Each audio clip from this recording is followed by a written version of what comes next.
Good morning, Mama Dims, at good morning mga kapatid. Namiss din kita, Mama Dims, at babalik na yung Law and Order dito dahil nandiyan ka na. Pero ulat pa rin muna tayo ngayong araw ng Huwebes. Patuloy pa rin nating binabantayan ito pong ating low pressure area. Mama Dims, mas maganda na ang panahon natin ngayon dahil unti-unti nang lumalayo itong binabantayan nating low pressure area sa loob ng PAR. Yan po ay huling namata ng Pag-asa sa lying around 360 kilometers west ng Bacnotan, La Union. Yan nga po ay nasa West Philippine Sea, malapit sa ating boundary line. Hindi po natin ito nakikitang maging isang ganap na bagyo sa mga susunod na araw.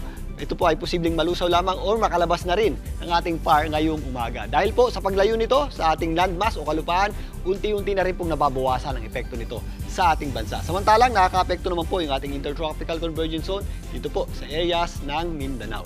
Dahil sa paglayo ng ating binabantayang low pressure area, significantly nababawasan na po yung ating pagulan sa malaking bahagi ng Luzon. Medyo mataas lang yung ating tsansa ng pagulan sa mga areas ng Aurora at Quezon, dulot ng ating tinatawag na easterlies. Pero sa malaking bahagi ng Luzon, if ever may mga pagulan tayo, ito po ay dagli ang mga pagulan na lamang na kadalasang nangyayari tuwing hapon at gabi. Magiging maganda po ang sikat ng ating araw niyan.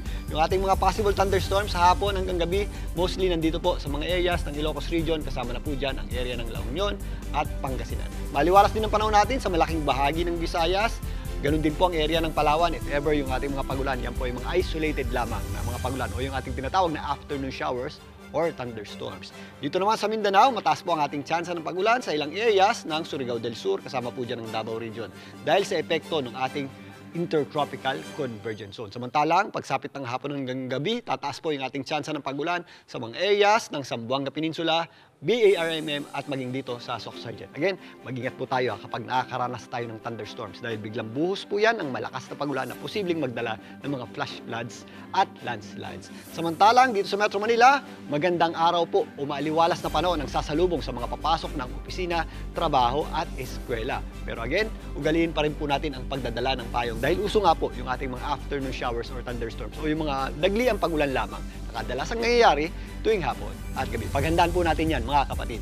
Bago na mga kapatid, ang ating araw po ay sumikat kaninang 5:28 ng umaga at muli po yan lulubog mamayang 6:27 ng gabi. At yan muna latest sa ating lagay ng panahon. Muli, ito po ang inyong Weather Tito Alvin, laging may panahon para sa iyo.